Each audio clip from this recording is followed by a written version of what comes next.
चलिए समझते हैं सुपरपोजिशन ऑफ चार्ज को। बेसिकली मेरे कहने का मतलब है क्या होगा।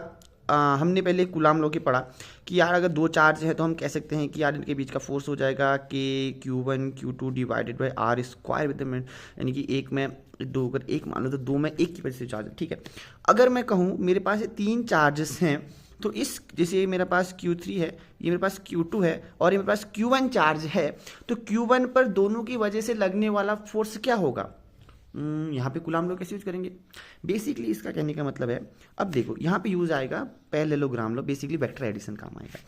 अब मान लो कि फोर्स वेक्टर है तो अब Q3 के कारण यहाँ पे फोर्स लगेगा F1 पर 3 का फोर्स लगेगा। सिमिलरली F2 पर भी किसका फोर्स लगेगा, थोड़ा सा टेढ़ा हो गया क्योंकि एक हाथ से फोन है, तो F1 पर 2 की वजह से फोर्स लगेगा, ठीक है। तो बेसिकली जो फोर्स होगा दोनों का वेक्टर सम होगा, यानी कि जो F12 प्लस F13 और ये बन जाएगा ओवरऑल टोटल फोर्स, ठीक है।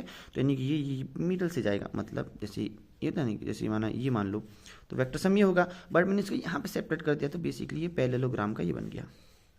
इसको ऐसे मान लो, ठीक है, ये बीच का डायगोनल हो गया। यही बेसिकली सुपरपोजिशन का दो तीन क्रिया था। अब अगली वीडियो में हम पढ़ेंगे जब क्या होगा अगर ये एक से ज़्यादा हो, दो से ज़्यादा हो तो। तब तक के लिए बाय।